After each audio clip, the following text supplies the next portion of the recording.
Assalamualaikum warahmatullahi wabarakatuh. Waalaikumsalam warahmatullahi wabarakatuh. Saya share screen materi pelajarannya, ya. Gambaran umum tentang K3.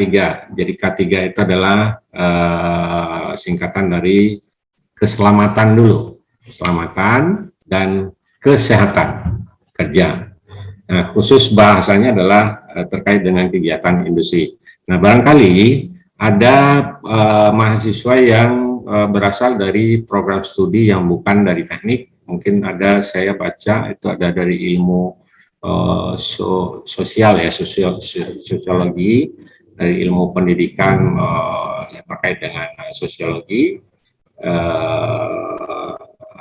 Sebetulnya sama saja, karena yang namanya industri itu adalah kegiatan yang dilakukan dengan melibatkan masyarakat, ya, masyarakat, aspek sosial, masyarakat sosial, sehingga apapun yang dikerjakan oleh manusia itu dapat dipelajari oleh mahasiswa ilmu sosial untuk bisa dikembangkan bagaimana perilaku manusia, masyarakat, industri, ya, di dalam kerangka mewujudkan masyarakat yang sejahtera. Artinya nihil kecelakaan dan nihil kesakitan. Perlu saya informasikan bahwa kata industri itu kegiatan yang merubah bahan baku atau menjadi bahan setengah jadi dan atau bahan jadi, ya, atau berupa produk. Kemudian ada yang kedua, industri itu tidak dihasilkan dalam bentuk produk, tapi dalam bentuk jasa atau layanan. Sebagai contoh, industri transportasi. Nah, industri transportasi misalnya pesawat udara, ya, transportasi udara, Lion Air misalnya. Nah, itu adalah industri jasa penerbangan. Nah, tadi saya katakan bahwa industri itu ada input, kemudian ada proses, kemudian ada output. Nah, processingnya itu biasanya dilakukan oleh manusia atau tenaga kerja. Ya.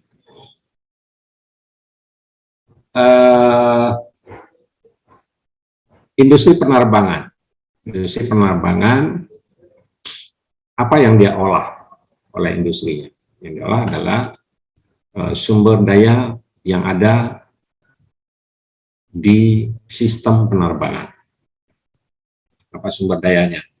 Harus ada pesawat terbang, ada pekerjanya, yaitu sebagai kru, pilot, dan kru di untuk perbaikan pesawat dan lain sebagainya. Nah, lalu apa output dari kegiatan industri penerbangan?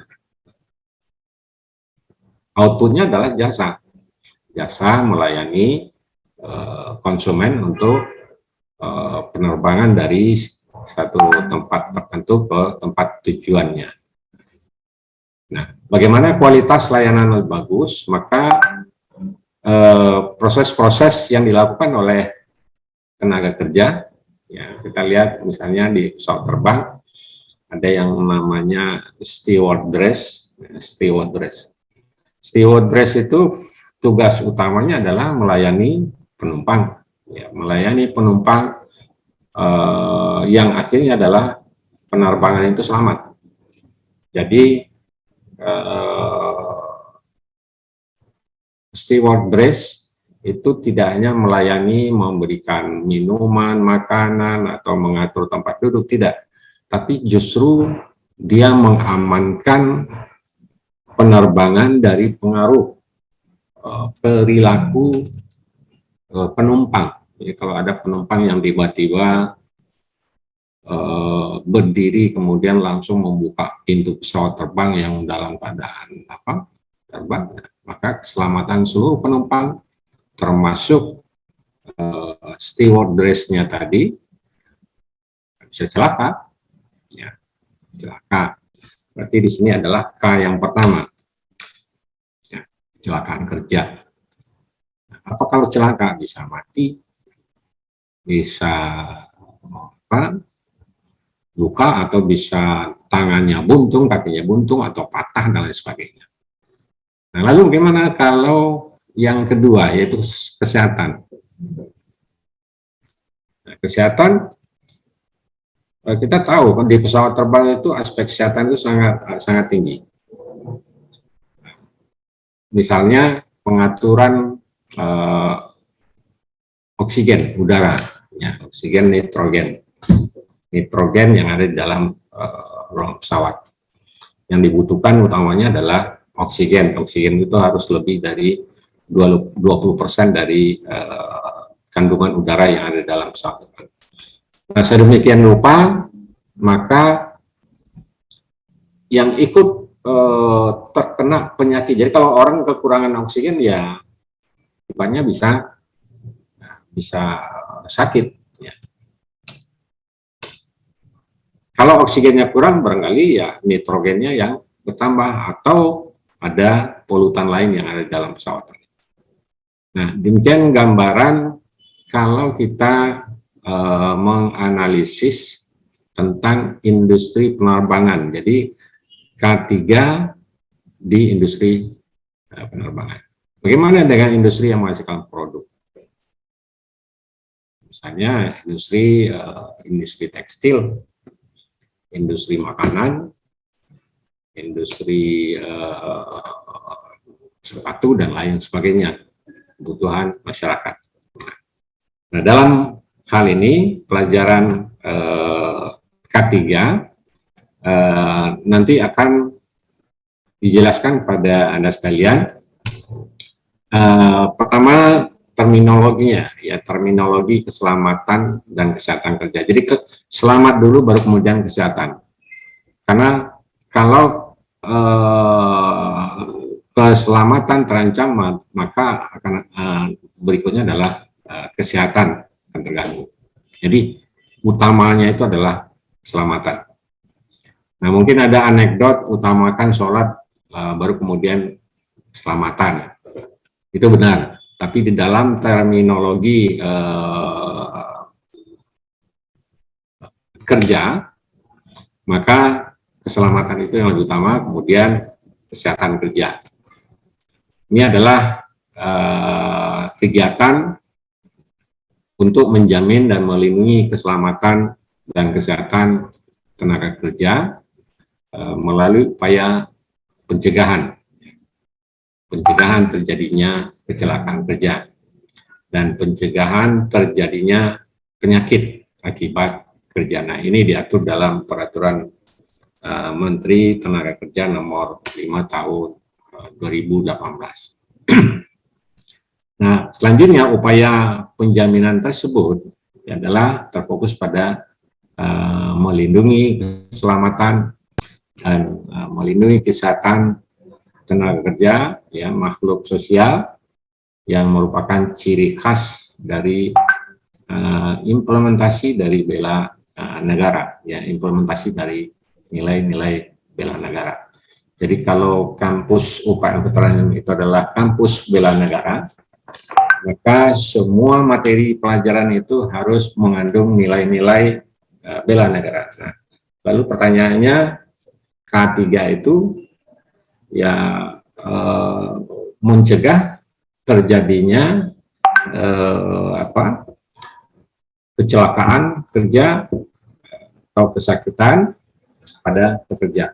Itu bagian dari melindungi negara. Negara dalam hal ini ada tanah air, ya, lahan, kemudian ada rakyat. Nah, yang ini adalah masyarakat. Di dalam masyarakat itu ada tenaga kerja yang bekerja. Karena itu harus dijamin keselamatannya.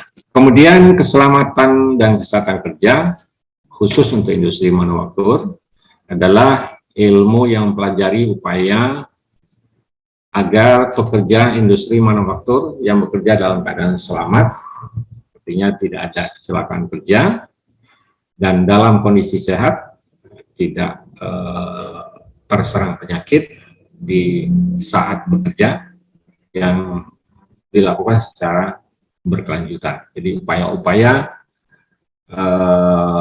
menciptakan kondisi keadaan selamat, ya, sehat di dalam lingkungan kerja. Kemudian ada dua aspek yang dibahas dalam mata kuliah ini, yaitu aspek keselamatan dan aspek kesehatan. Nah, sangat tergantung pada jenis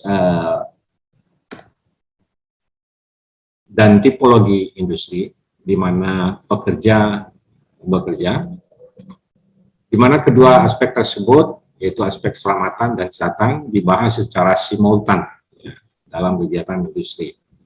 Sebagai contoh, tipologi kegiatan industri yang berdampak negatif terhadap keselamatan dan kesehatan pekerja adalah perusahaan industri kimia.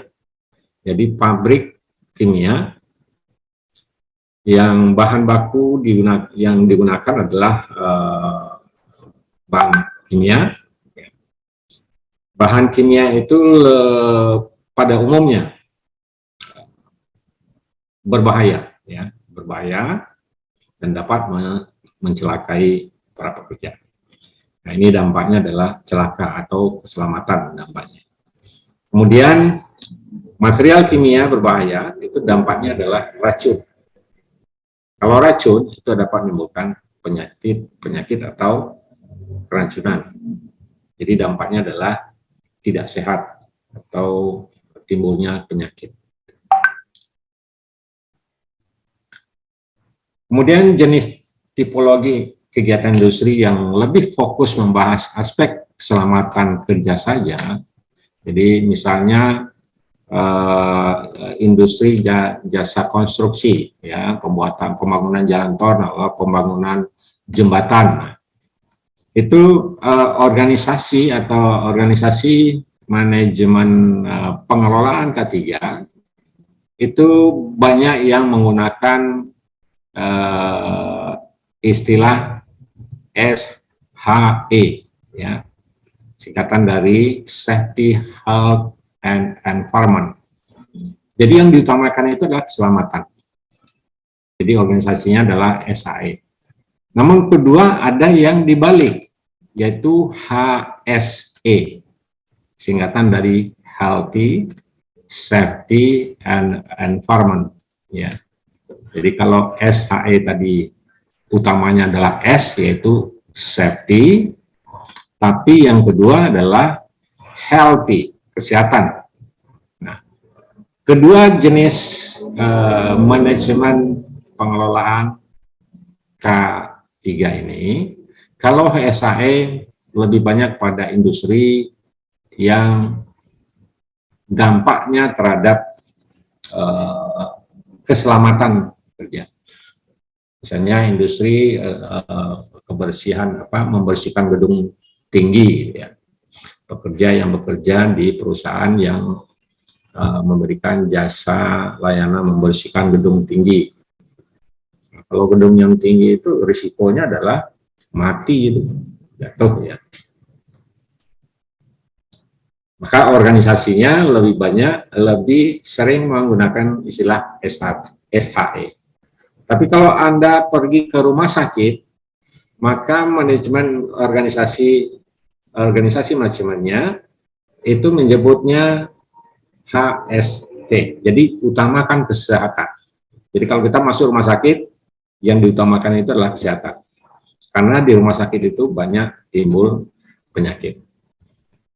Jadi dampaknya adalah kesehatan. Jadi pekerja yang bekerja di dunia kesehatan, maka dampaknya adalah kesehatan. Yang diancam adalah kesehatan pekerja. Misalnya rumah sakit, kedua bekerja di pabrik kimia. Pabrik kimia menguap kemudian bekerja di industri radioaktif, maka lebih banyak disebut manajemen organisasinya itu HSE, jadi healthy, kesehatan yang diutamakan. Tapi kalau kerja di jalan tol, maka keselamatan yang diutamakan. Kerja jalan tol, pekerja konstruksi, pekerja bangunan, pekerja pabrik. Nah, pabriknya itu misalnya pabrik tekstil, pembuatan pakaian, maka di situ risikonya lebih banyak pada aspek keselamatan.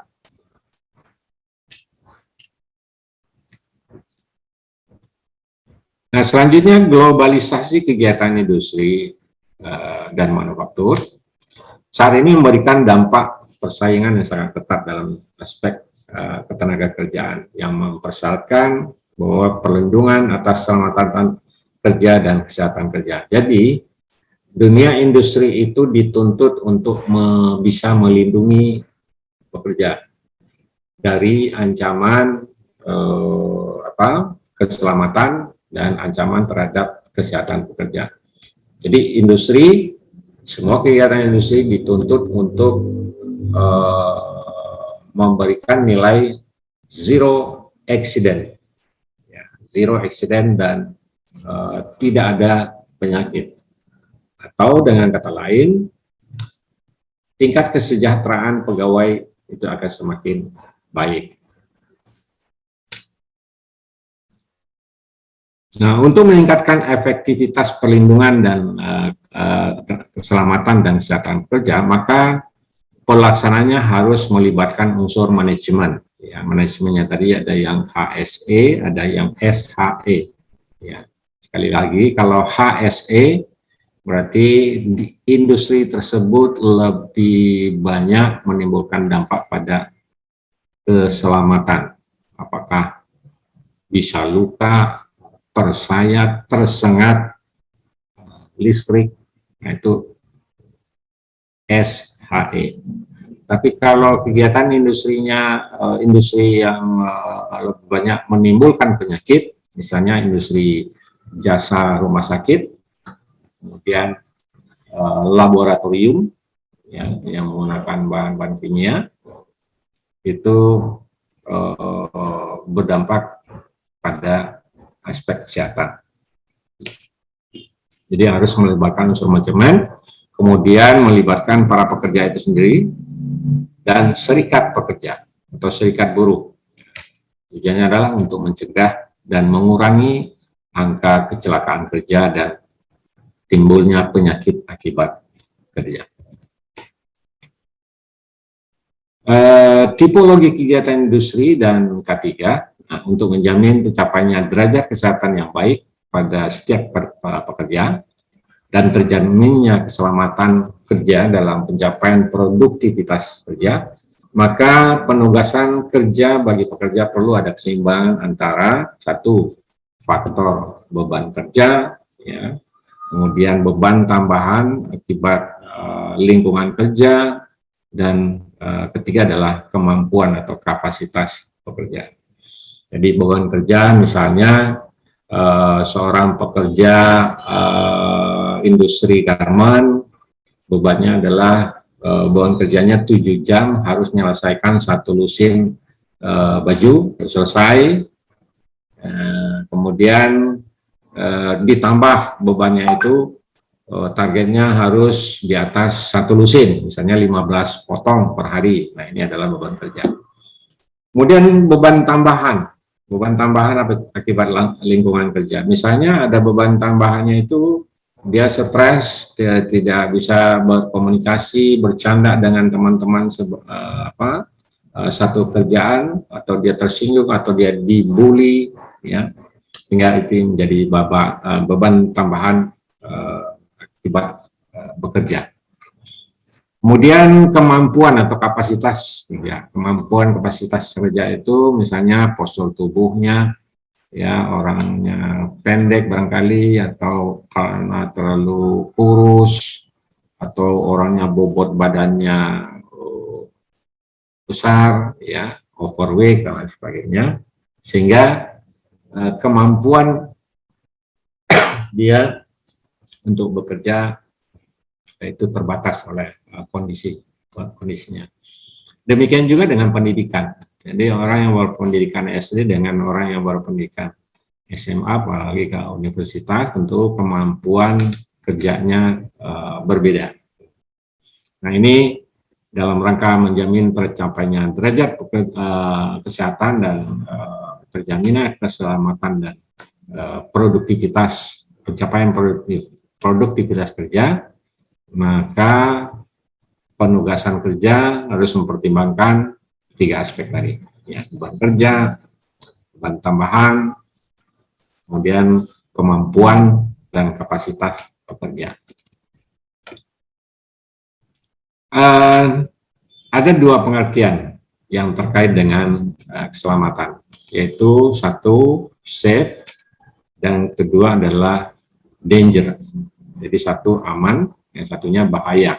Nah, kalau aman adalah suatu kondisi di mana munculnya sumber bahaya telah dapat dikendalikan. Jadi bisa mengendalikan sumber bahaya ke tingkat yang memadai atau yang lebih rendah, dan ini adalah lawan dari kata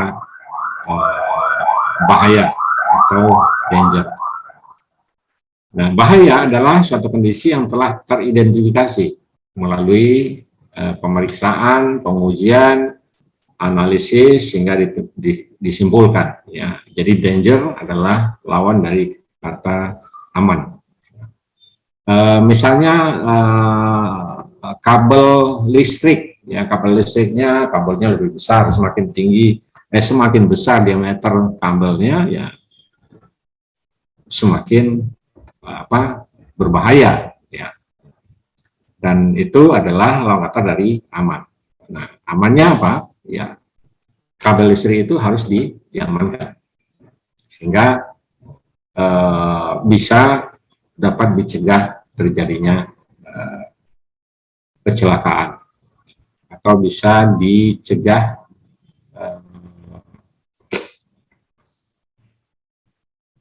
agar bisa diamankan faktor keselamatan pekerja. Kalau orang naik sepeda motor tidak pakai helm, nah, apakah itu tindakan berbahaya atau tindakan aman? Tindakannya adalah tindakan berbahaya.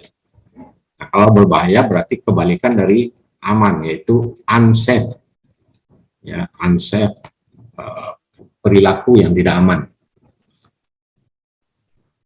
Berjalan di jalan yang licin, nah, menggunakan sepatu ya licin juga bawahnya, sepatu karet licin, jalan licin, ya itu adalah perilaku tidak aman dan berbahaya. Jadi kalau danger ada bandul, ya, ada barang yang tergantung, ya, yang digantung, kemudian hampir putus, itu adalah berbahaya. Tapi kalau sudah putus, menimpa kepala orang, nah ini namanya accident. Dan kejadian accident ini menjadi insiden, kejadian. Jadi kejadiannya itu adalah accident, kecelakaan.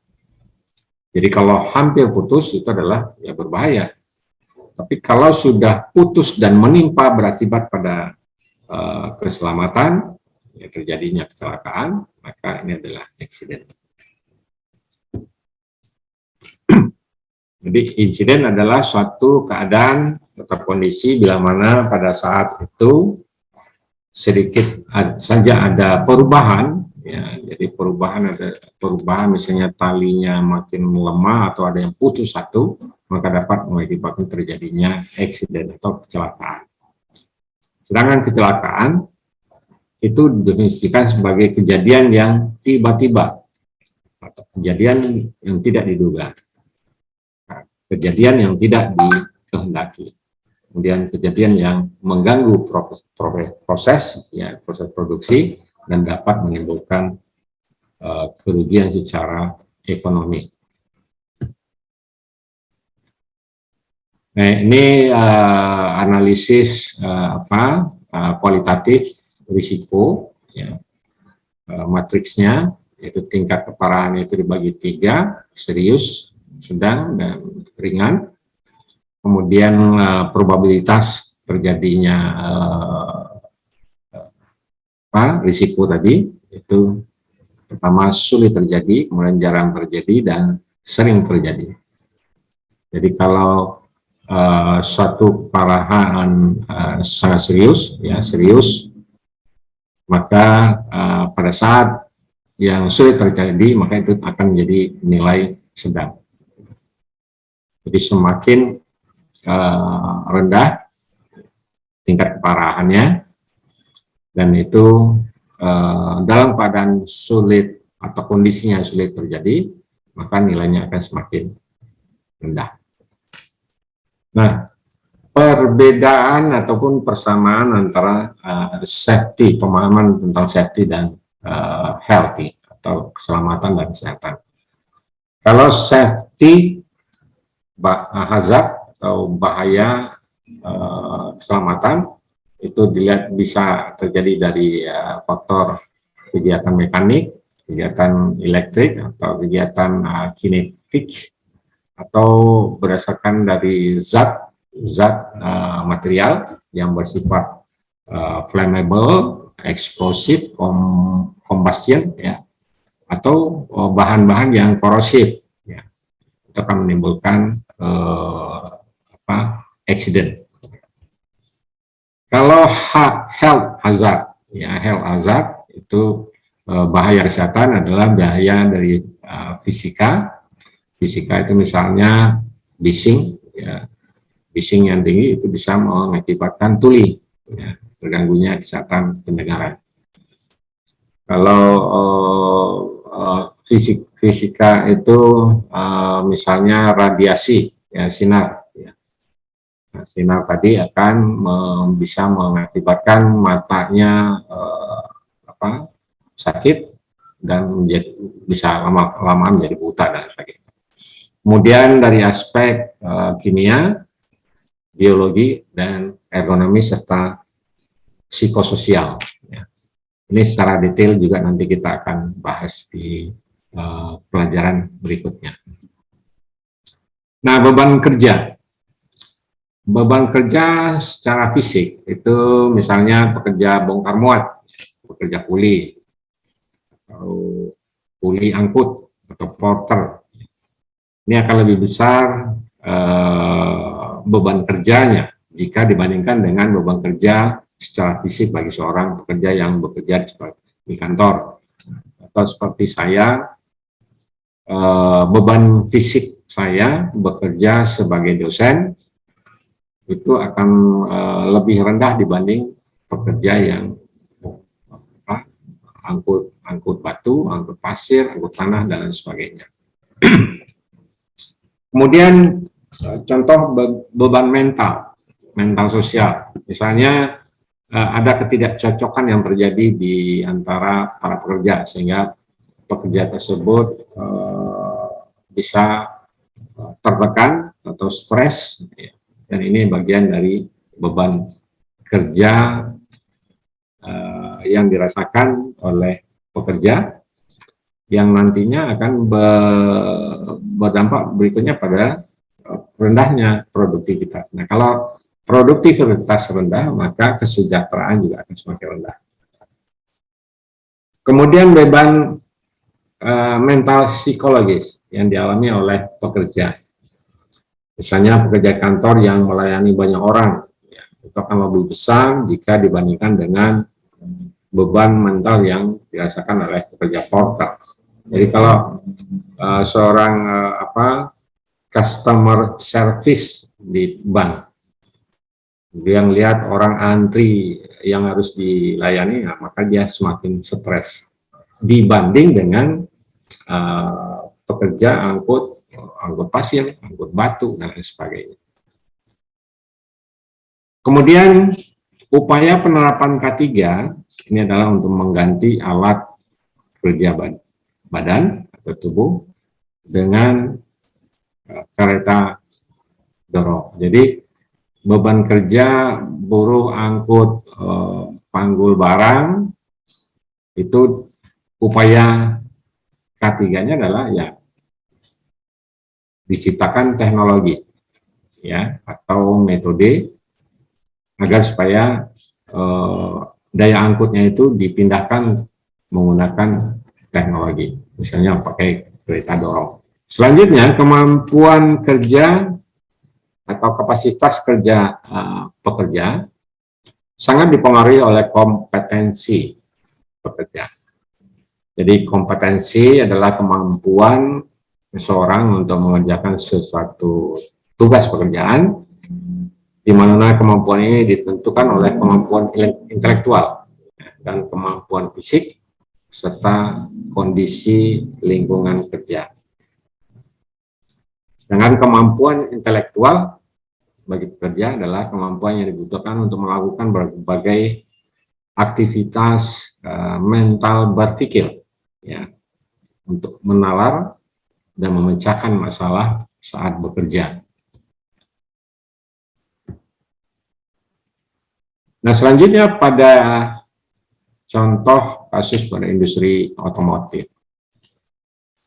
Kemampuan kerja pekerja secara fisik itu dapat diukur dari produktivitas kerja, efisiensi kerja, dan kualitas produk yang dihasilkannya. Jadi, kemampuan kerja seorang pekerja itu bisa diukur dari produktivitas. Nah, produktivitas itu selain produktivitas bisa diukur dari efisiensinya maupun dari kualitas produk yang dihasilkan.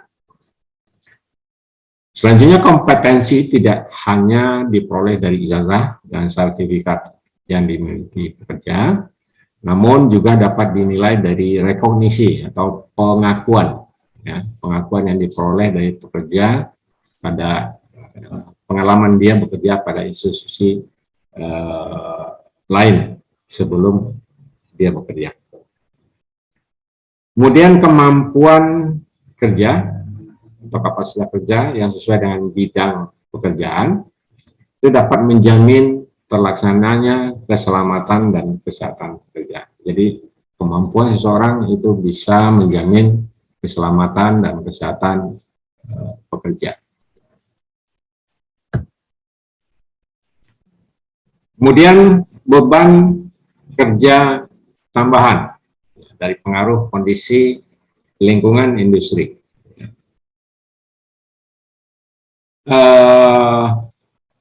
Ada beberapa faktor. Pertama ada faktor fisik, yaitu berupa suhu lingkungan. Kemudian kelembapan lingkungan, kelembapan udara, tekanan udara, dan iluminasi atau penerangan.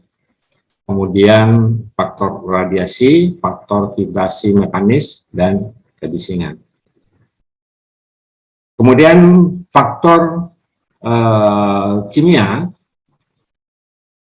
dari lingkungan berupa adanya bau, ya, gas, uap, debu, kabut, foam, asap, dan lain sebagainya.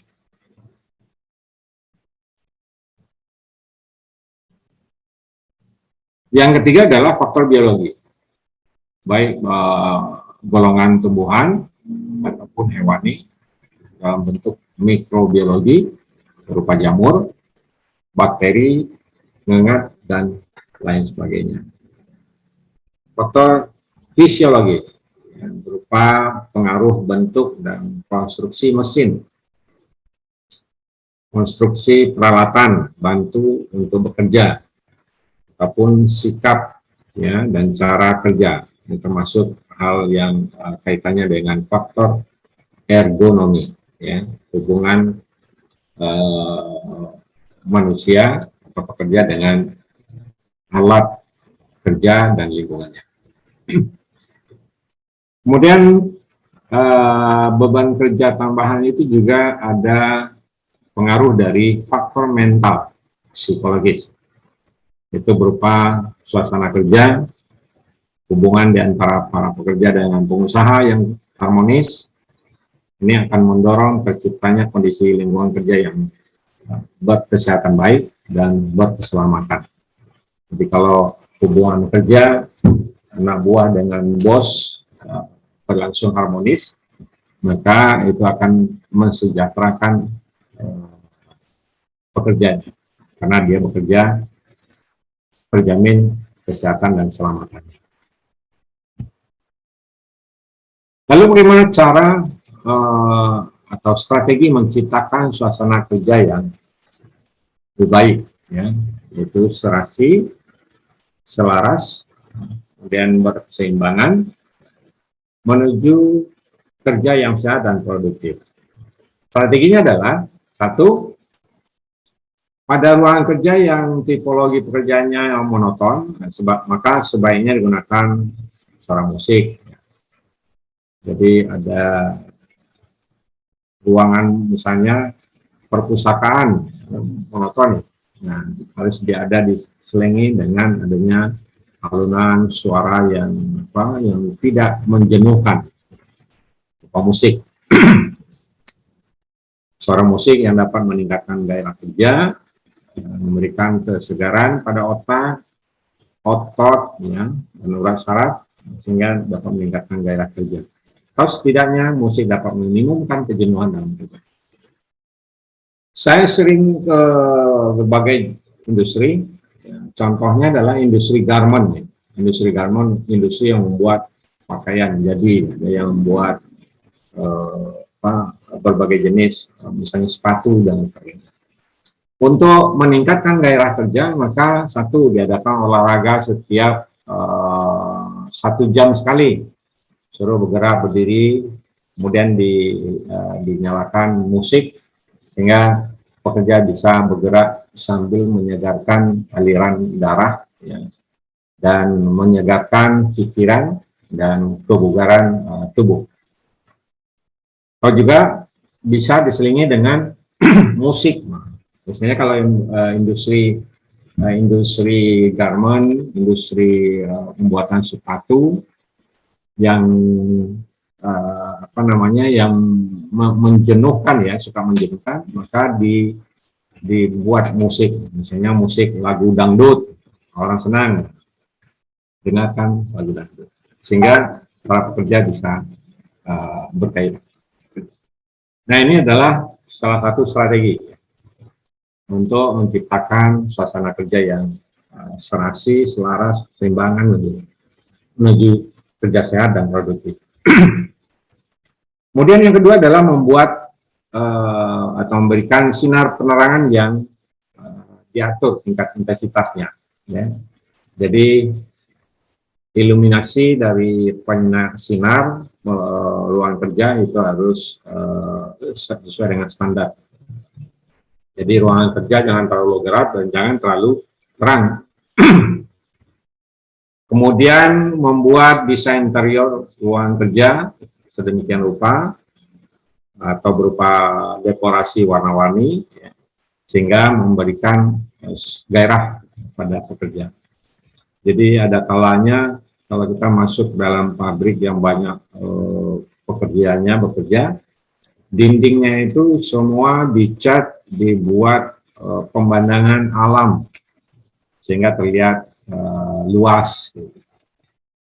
Jadi tidak monoton, warnanya putih. Jadi itu adalah alternatif ke strategi yang ketiga. Pertama,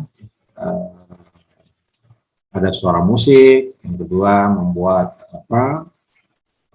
kecerahan ruangan, ya, penerangan ruangan. Yang ketiga, membuat desain interior atau tata letak peralatan dan lain sebagainya, bisa menggairahkan pekerja dalam bekerja. Kemudian yang keempat adalah mengendalikan keberadaan bahan-bahan kimia. beracun dan berbahaya. Kimia berbahaya, bahan kimia berbahaya dan beracun.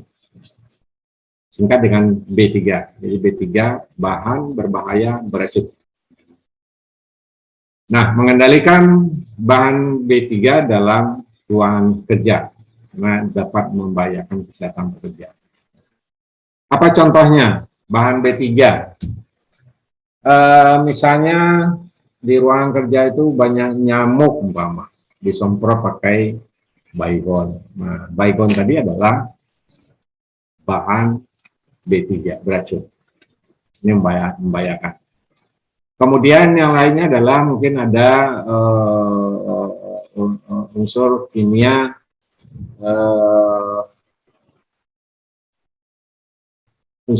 yang sifatnya korosif. Ini keberadaannya harus dikendalikan. Yang kelima adalah membuat suhu udara lingkungan ruang kerja itu yang segar. Jadi tidak terlalu dingin dan tidak terlalu panas. Sehingga terasa kondisinya nyaman dengan jumlah oksigen yang standar dan dapat mendorong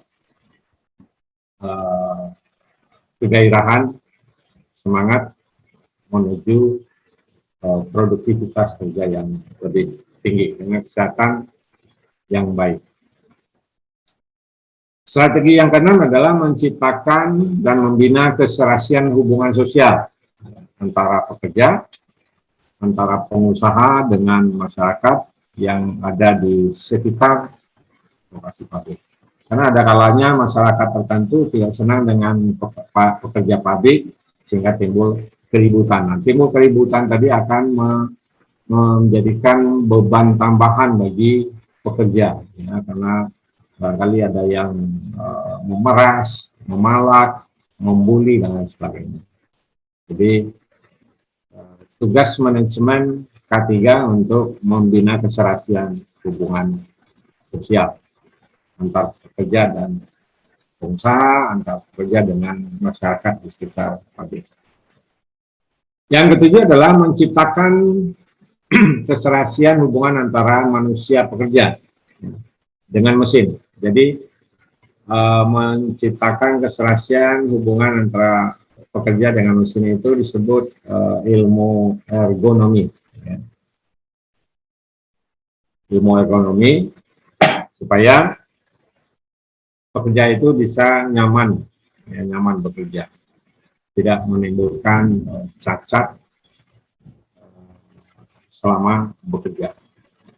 Misalnya pekerjaan yang perlukan dikerjakan di lantai, nah itu jangan pekerja tidak disediakan tempat duduk ya, tempat duduk yang pendek itu, sehingga pekerja itu harus membungkuk dan lain sebagainya. Kalau pekerja membungkuk sepanjang pekerjaan, maka itu akan bisa mempengaruhi bentuk tubuh dan keselamatan tubuh. Kemudian ada beberapa faktor yang dapat menimbulkan penyakit akibat kerja. Jadi penyakit akibat kerja disingkat dengan PAK. Jadi faktor yang menimbulkan penyakit itu, satu kalau dari segi fisik adalah suara bising.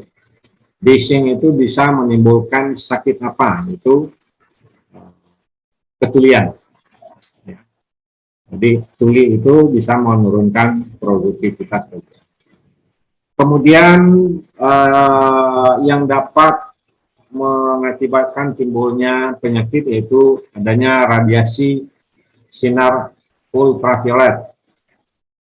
Itu menimbulkan konjungtivitis fotoelektrik, ya, mata pekerja itu bisa belekan, mata perih dan mata berair. Kemudian ada sinar radioaktif, jadi radiasi sinar radioaktif. Ini dapat mempengaruhi darah, aliran darah dan susunan kimia dalam darah. Apa contohnya radiasi sinar ultraviolet? Yaitu pada waktu ada sensor yang sinar untuk sensor itu adalah sinar ultraviolet. Nah, itu kalau kena mata itu bisa menimbulkan penyakit pada mata. Nah, radiasi inframerah, nah itu di bawah UV, ya warnanya merah, itu dapat menimbulkan penyakit katarak. Nah, ini bisa terjadi pada pabrik-pabrik yang menggunakan radiasi, ya, sebagai bagian dari teknologi untuk produksi. Kemudian suhu lingkungan. Kalau suhunya terlalu tinggi, maka produktivitas bisa rendah karena cepat menimbulkan lelah, ya, dan menimbulkan penyakit, yaitu penyakit stres oleh tekanan udara yang terlalu tinggi. Kemudian suhu rendah, ya, tekanan udara yang naik itu mengakibatkan jumlah oksigen minimum. Kalau timbul bau-bauan, itu akan bisa berdampak pada sakit, mual, pusing, dan muntah. Kalau suhu rendah, itu bisa menimbulkan kedinginan atau menggigil, dan dapat membekukan aliran darah. Kemudian lingkungan dengan penerangan yang tinggi itu bisa menyilaukan mata, ya, memicu terjadinya kecelakaan kerja. Kemudian getaran mekanis itu mengganggu ketidakstabilan bekerja, di mana menurunkan daya konsentrasi pada saat bekerja. Jadi kalau ada getaran, misalnya getaran yang steady, maka itu akan dapat mempengaruhi aliran darah, konsentrasi terganggu sehingga memicu terjadinya kecelakaan kerja. Nah, ini faktor yang dapat menimbulkan penyakit akibat kerja. Ini kegiatan memotong, cutting, atau juga mengelas, ya, menimbulkan sinar, kemudian ada asap dan sebagainya. Kemudian ini pekerjaan memaku, ya, bekerja di ketinggian, ya, mengerjakan ini cutting, ya, alat yang tajam, ini beban yang tinggi bekerja, atau kondisinya semrawut, tidak teratur, dan bekerja penuh dengan debu. Jadi ini adalah kegiatan industri konstruksi, ya, yang menimbulkan dampak debu, bising, dan getaran. Kemudian faktor kimia yang dapat menimbulkan penyakit. Pertama, debu kimia dapat menimbulkan penyakit pneumokoniosis atau silikosis dan bersin, bisa batuk, sesak nafas, mata belekan, mata katarak, dan sebagainya. Kemudian uap. Uap itu dapat menimbulkan penyakit dermatitis, keracunan, kemudian metal foam disease atau penyakit dari foam dari yang mengandung logam. Yang ketiga adalah gas, dapat menimbulkan penyakit keracunan dari gas CO karbon monoksida, gas H2S, itu biasanya gas yang baunya busuk, gas metana, dan lain sebagainya. Nah, faktor kimia lainnya adalah larutan kimia yang ada di dalam kegiatan industri yang dapat menimbulkan penyakit. Penyakit yang ditimbulkan adalah dermatitis, ya, dermatitis, atau juga bisa penyakit kulit dan lain sebagainya. Kabut yang ada zat kimianya adalah misalnya semprotan racun serangga tadi. yang dapat menimbulkan keracunan pada pekerja. Kemudian ada awan yang mempengaruhi visibilitas penglihatan, membuat mata kabur, penglihatan jaraknya lebih pendek. Kemudian foam dapat menimbulkan sesak napas. Kemudian ada asap, dapat menimbulkan batuk, sesak napas, ya, konsentrasi yang tinggi dapat mempengaruhi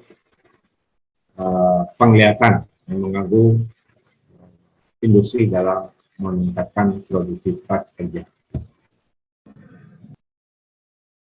Kemudian ada lingkungan kerja yang menimbulkan infeksi dari adanya antraks dan brucella, yaitu penyakit yang ditimbulkan oleh kegiatan industri, utamanya industri penyamakan kulit.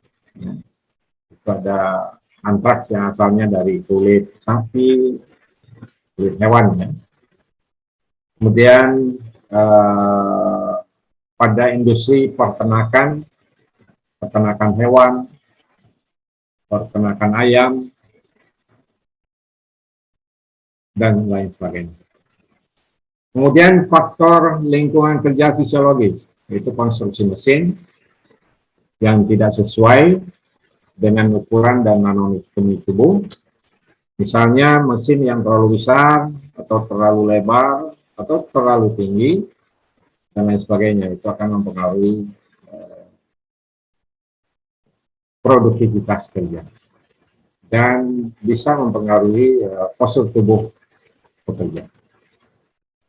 Kemudian sikap dan posisi badan yang salah atau tidak sesuai dengan standar operasional prosedur pada saat bekerja.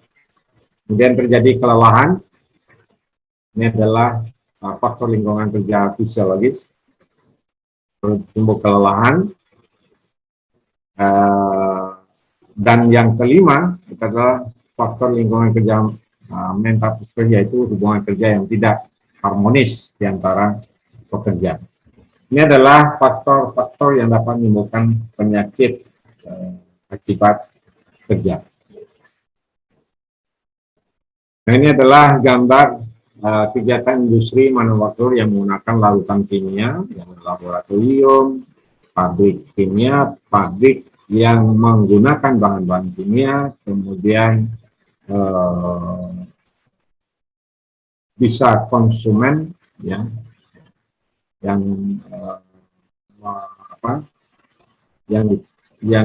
mendapatkan dampak dari kegiatan industri yang menggunakan larutan kimia.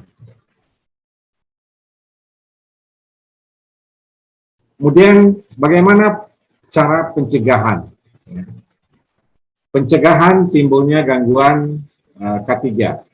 Pertama adalah lakukan substitusi, yaitu mengganti bahan-bahan berbahaya dengan bahan-bahan yang tidak berbahaya.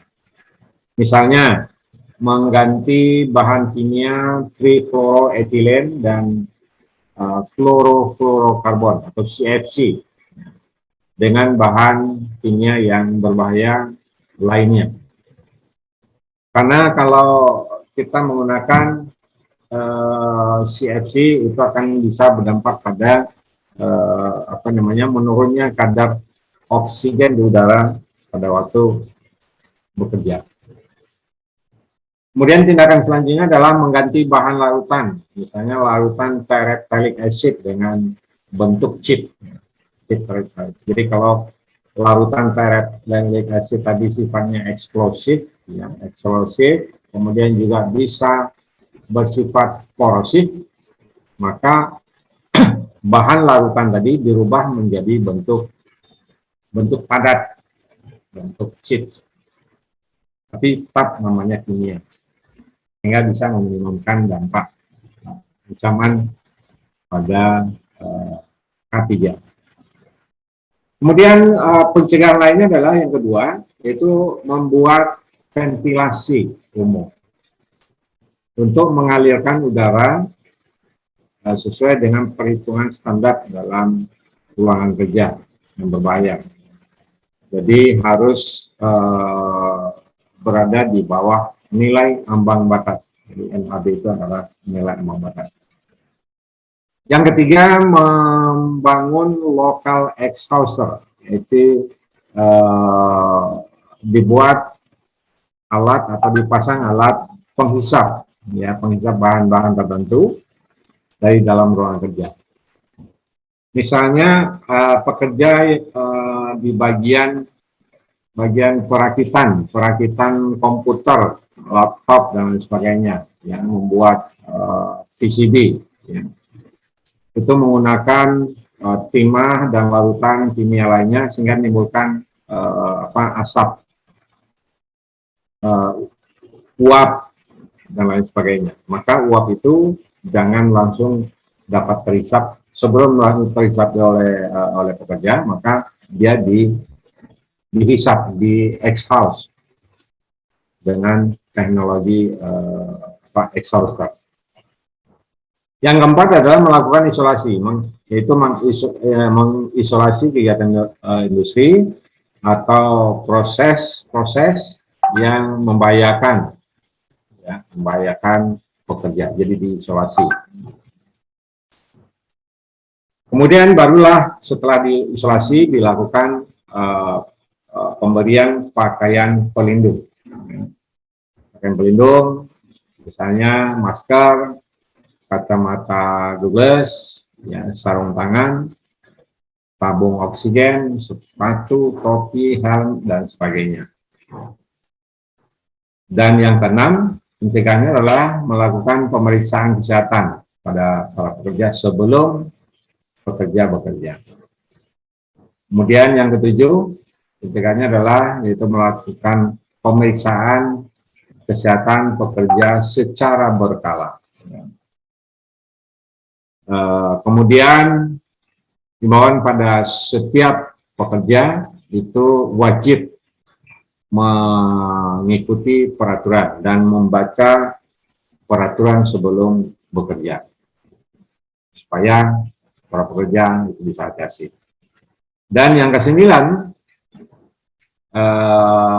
adalah memberikan pendidikan tentang kesehatan dan keselamatan kerja pada para pekerja agar pekerja waspada menjalankan pekerjaannya.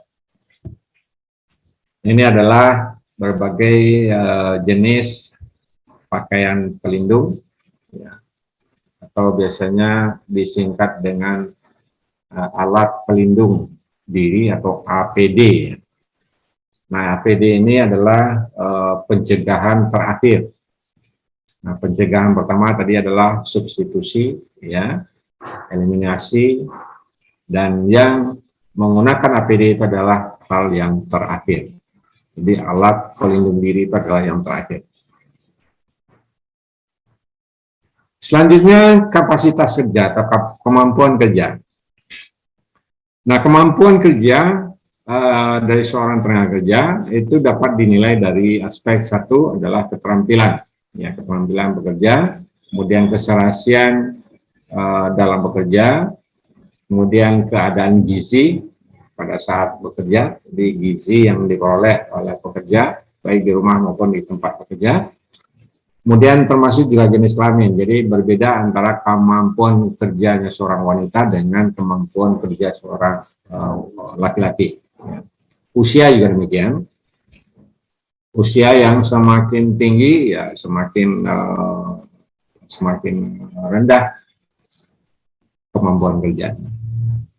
Kemudian juga ukuran tubuh, ya, ukuran tubuh apakah terlalu tinggi, bentuk postur tubuh apakah dia gemuk, kurus, dan lain sebagainya. Itu ikut menentukan kemampuan dalam bekerja.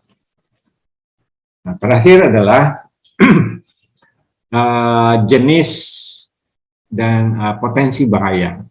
Jadi ada 6 jenis potensi bahaya dari yang akan mengganggu keselamatan dan kesehatan kerja adalah satu jenis fisik, fisikal, yang kedua adalah potensi bahaya kimia, kemudian potensi bahaya elektrikal, personal listrik, kemudian potensi bahaya dari mekanikal, misalnya terlindas, ke pentok, kena sayat, terluka, terkilir, terhimpit, dan lain sebagainya.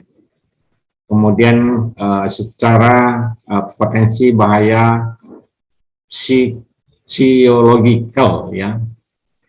Jadi secara psikologi, ya, dibully, tertekan, yang dibawa dari rumah barangkali, ribut dengan adik, ribut dengan suami, dengan istri, terbawa ke kerja.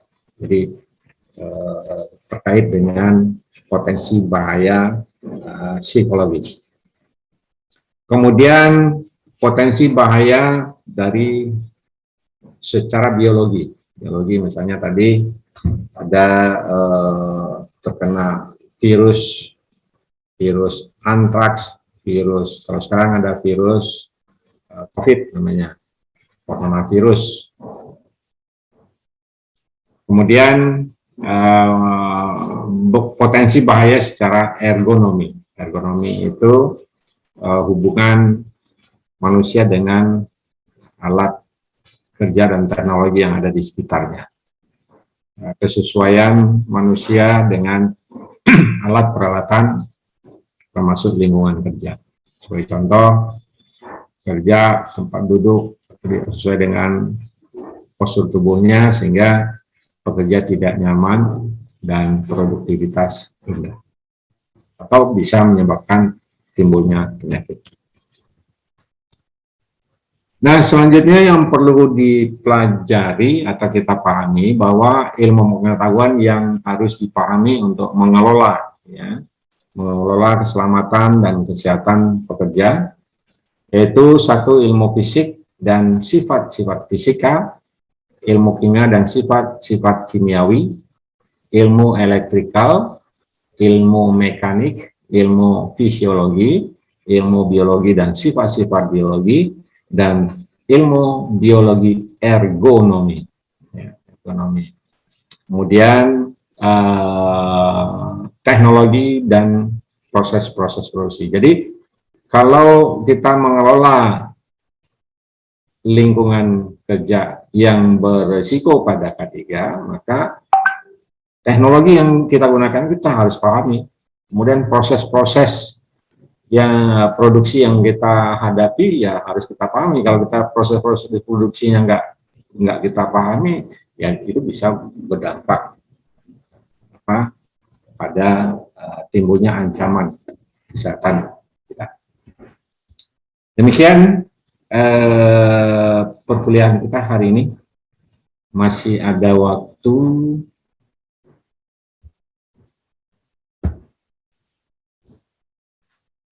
Masih ada waktu 13 menit. Silakan, barangkali ada yang mau bertanya. Pak, izin bertanya, Pak. Silakan. Terkait penyakit faktor lingkungan kerja mental psikologis, Pak. Apabila pekerja mendapatkan penyakit itu, Pak, kayak seperti hubungan para pekerja satu sama lain, peran K3 pada perusahaan tersebut apa ya, Pak? Dan langkah apa yang diambil untuk mencegah terjadinya penyakit itu kembali, Pak? Mungkin itu sih, Pak. Tadi perusahaan industri apa? Mungkin manufaktur, Pak, coba contohnya, Pak. Manufaktur dari faktor lingkungan mental psikologis, Pak. Mental psikologis. Jadi manufaktur, misalnya manufakturnya adalah industri karoseri, ya, karoseri. Kalau karoseri itu membuat karoseri mobil, gitu ya. Itu adalah industri manufaktur. Banyak pekerja, kemudian pekerja itu umumnya laki-laki kalau di manufaktur mobil itu, tapi tidak jarang ada wanitanya untuk pekerjaan tertentu. Maka ada salah satu di antaranya terjadi pembulian atau barangkali laki-lakinya naksir dengan perempuan dan perempuan merasa tertekan. Dan ini adalah dampak psikologis, ya. Dampak psikologis bisa tertekan atau bisa tersanjung sebaliknya, sehingga itu akan mengganggu kestabilan dalam bekerja. Nah, kalau bekerja sudah tidak serius, maka bahaya akan mengancam. Bahaya dari bisa dari alat teknologinya, ya. Karena dia barangkali misalnya ada pekerja itu lagi kasmaran atau jatuh cinta, ya, pada seorang pegawai yang wanita. Nah, yang wanita mungkin nggak nanggapi, tapi yang laki-laki baper, merasa, sehingga konsentrasinya terganggu. Atau sebaliknya, dia merasa tertekan karena ada wanita yang dia idam-idamkan itu satu level sama dia. Jadi ada secara psikologis gangguan pada hati nuraninya, bisa gangguan pada otak, ya, sehingga mempengaruhi emosi. Nah, emosi yang muncul, yang timbul, itu akan memberikan kemungkinan ancaman datang dari lingkungan pekerjaannya. Bisa terjadi kecelakaan, barangkali dia memegang alat potong, nah yang terpotong adalah tangannya. Gitu. Oke, Anggita, silakan. Iya. Baik, terima kasih Pak sebelumnya atas kesempatan untuk bertanya. Jadi meskipun tempat kerja atau perusahaan sudah menerapkan dan memperhatikan K3, keselamatan dan kesehatan kerja, namun tidak menutup kemungkinan dalam perusahaan tersebut masih terjadi kecelakaan. Artinya sangat mustahil bagi kita untuk mengetahui semua bahaya yang ada atau yang mungkin terjadi. Namun ada beberapa bahaya yang sudah teridentifikasi nih dan sudah dipersiapkan mitigasinya, tetapi ternyata tetap mengakibatkan kecelakaan. Nah, pertanyaan saya, apakah mitigasi bahaya dalam kejadian seperti ini K3 dapat dikatakan menjamin dan melindungi keselamatan dan kesehatan tenaga kerja dari terjadinya kecelakaan? Dan kemudian apakah dalam kecelakaan tersebut dapat dikatakan bahwa hal ini disebabkan kelalaian seseorang atau human error? Suaranya keputus ya. Oke, saya tangkap dulu. Ya, saya tangkap bahwa kalau perusahaan industri telah melaksanakan semua program K3 dengan baik sesuai dengan aturan, ya, peraturan yang berlaku, kemudian toh terjadi juga namanya kecelakaan kerja ataupun penyakit akibat kerja. Nah, siapa yang salah? Di dalam manajemen itu kita mengenal adanya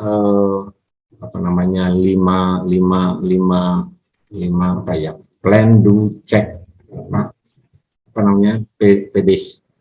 PDCA ya, atau disingkat atau istilah bahasa Indonesia adalah PPEPT, yaitu pelaksanaan, kemudian pengawasan, ya, kemudian dievaluasi, setelah dievaluasi dilakukan proses perbaikan, setelah perbaikan dilakukan proses pengembangan. Nah, Mbak, mungkin dari proses-proses itu ada sesuatu yang miss atau yang tidak sempurna. Jadi di dalam kehidupan kita, ya, dalam kehidupan kita itu tidak ada yang sempurna. Jadi angka kecelakaan itu selalu disebut dan diarahkan pada zero accident. tidak pernah ada nihil accident. Ya, nihil accident nggak ada, tapi disebut zero. Kenapa zero? Zero itu artinya 0 sekian, berarti ada kecelakaan kerja. Pasti ada ketidaksempurnaan. Nah, di dalam kehidupan kita itu, ketidaksempurnaan itulah yang harus kita perbaiki. Nah, apa yang ketidaksempurnaan yang terjadi? Kita sebagai mahasiswa atau ilmuwan yang memahami aspek sosial, mama ya, di mana miss-nya itu ketidaksempurnaannya. Nah, ketidaksempurnaannya itulah yang harus diperbaiki dan disempurnakan. Nah, peraturan K3 sudah disebutkan bahwa jangan merokok di ruangan yang ada bahan-bahan yang mudah terbakar. Itu peraturan. Nah, peraturannya itu dilanggar dan terjadilah risiko kebakaran dan sebagainya karena tidak taat aturan. Jadi kalau manusia sudah tidak taat aturannya itu tidak taat aturan, maka yang celaka adalah dia sendiri. Sekarang ada pekerja sudah mengikuti aturan, tapi pengetahuannya yang kurang. Atau ada human error tadi, ada engineering error. Bisa saja mesin itu salah, komputer aja juga bisa salah. Ya, jadi di dunia ini tidak ada yang sempurna, namun kita berusaha untuk ke arah sempurna. Bekerja tanpa risiko, tanpa ada dampak penyakit, yang nggak ada, pasti ada dampaknya. Nah, tinggal kita menyempurnakan, meminimumkan dampak negatif yang timbul dari kerja. Begitu juga kalau kita mengelola aspek keselamatan dan kesehatan kerja di industri. Demikian. Selanjutnya Muhammad Abila. Pak, terima kasih atas kesempatannya. Izin bertanya. Nah, tadi kan untuk mengelola K3 kita harus paham ilmu ergonomi ya, Pak. Ya. Nah, kan di dalam ergonomi juga membahas beban kerja mental dan beban kerja fisik itu ditunjukkan untuk meminimalisir kesehatan dan keselamatan kerja para pekerja, Pak. Nah, apakah kita sebagai pekerja di bidang K3 itu juga harus paham tentang Ergonomi. Membuat lingkungan kerja fisik yang ergonomis gitu, Pak? Ya, seyogianya demikian. Tapi paling tidak bahwa manajer atau tingkat manajemen, pengelola, penanggung jawab keselamatan dan kesehatan kerja harus bisa mengenal itu semua. Dan pekerja barangkali dia tidak tahu itu apa itu ergonomi. Yang tahu ergonomi itu adalah pimpinannya, manajernya. Kalau pekerja ergonomi mereka nggak tahu. Tapi yang mereka tahu bahwa saya duduk nih, tempat duduknya kok kurang nyaman ya. Kok model tempat duduk seperti ini nyaman. Nah, kalau yang nyaman itu bisa memberikan kegairahan. Kalau gairah berarti bisa mengejar target produksi dan meningkatkan produktivitas. Satu hal terkait dengan ergonomi. Pekerja maintenance sebuah mesin diesel.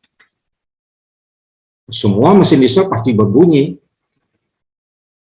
Kalau berada di dekat mesin diesel pasti berbunyi dan pasti bergetar.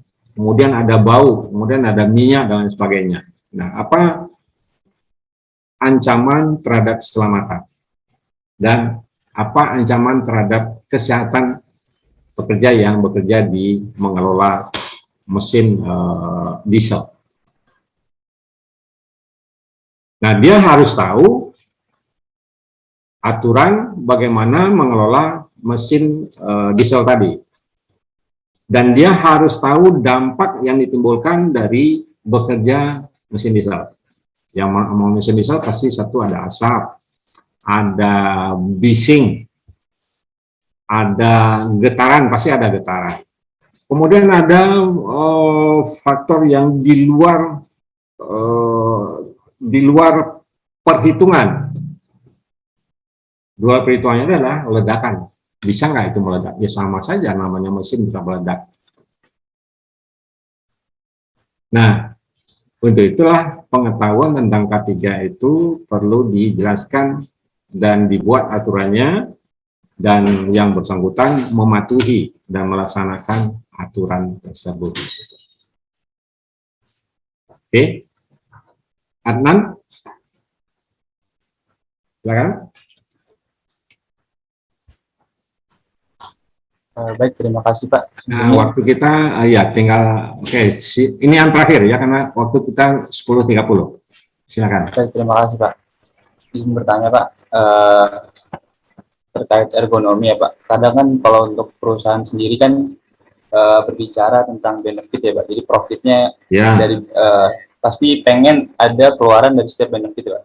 Ya. Nah, gimana sih Pak cara kita nih sebagai manajer nantinya mungkin ya meyakinkan pihak manajemen bahwa apa yang kita lakukan untuk keselamatan pekerja ini memberikan benefit untuk perusahaan, Pak. Ya. Nah, ya, itu adalah tugas dan sekaligus menjadi tantangan bagi kita ya, bagi kita sebagai mahasiswa yang calon sarjana teknik industri untuk bisa mengelola sebuah industri. Kita tahu bahwa industri itu yang dia cari adalah ekonomi. Nggak ada industri yang dia cari itu adalah ekologi. Ekologi itu lingkungan. Lingkungan itu siapa? Ada buruh di dalamnya. Jadi sasaran tujuan akhir dari semua kegiatan industri itu adalah ekonomi, keuntungan. Nah, kita sebagai sarjana ada jalannya. Kita harus bawa bela negara tadi. Bela negara yaitu supaya harus ada keseimbangan antara ekonomi dengan ekologi. Apa ekologi? Ekologinya adalah di dalamnya ada manusia. Manusia pekerja yang dipekerjakan untuk menghasilkan ekonomi yang dicapai yang ingin diperoleh oleh pemilik industri tersebut.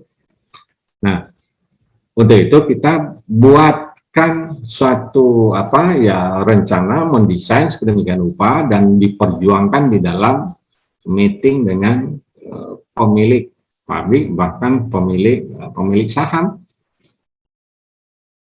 gitu. Jadi tidak kita lontarkan pada buruhnya, tapi kita lontarkan pada pembuat kebijakan dalam ya, paham? Karena jadi kita mengerti, memahami kondisi buruh sekarang tidak terperhatikan, katakanlah gitu ya. Lalu apa peran kita sebagai sarjana teknik industri atau sebagai sarjana yang nantinya bekerja di industri itu? Ya kita perjuangkan keselamatan dan kesehatan pekerja. Pekerja yang sehat, pekerja yang selamat itu akan memberikan kontribusi ekonomi kepada pemilik pabrik, dan tidak hanya pada pemilik pabrik, juga pada pekerja itu sendiri dan lingkungannya. Para bos-bos, pemimpin, bahwa kita itu tidak hanya semata mencari ekonomi, tapi harus kita seimbangkan aspek ekonomi dengan lingkungan. Lingkungan itu dalamnya ada manusia yang bekerja sebagai pekerja, sebagai buruh yang terancam keselamatan dan kesehatannya dari proses-proses industri yang menggunakan teknologi, yang menggunakan material, bahan-bahan berbahaya, beracun, bahan mudah meledak, dan lain sebagainya. Demikian, Anak, ya. Baik, waktu kita sudah habis. Saya menyampaikan apresiasi dan ucapan terima kasih yang sebesar-besarnya bagi semua mahasiswa, utamanya mahasiswa yang di luar UPN. Ya, selamat datang di kampus Bela Negara UPN Jakarta. Nanti video kalau yang belum sempat mengakses lead, ya, saya kirimkan nanti link videonya di grup WhatsApp. Nanti tinggal Anda analisis, buat catatan apa yang Anda lihat dari video-video tadi. Ada 3 video kalau nggak salah. Itu dibuat dalam format Word saja, ya, catatan, tanggapan atau kesimpulan dari Anda menonton video yang saya kirimkan. Itu jadi tugas mandiri. Dan tugas mandiri itu nanti disampaikan paling lambat ya 1 minggu lah sebelum sesudah pada saat kuliah berikutnya itu sudah diupload ke sistem lead gitu. Ya, baik. Mungkin ada pertanyaan lagi terkait kuliah, silakan. Tidak ada, kita akhiri. Terima kasih. Billahi taufiq wal hidayah. Assalamualaikum warahmatullahi wabarakatuh. Waalaikumsalam. Waalaikumsalam warahmatullahi wabarakatuh. Sehat-sehat selalu, Pak. Terima kasih. Terima kasih Pak, izin live. Terima kasih.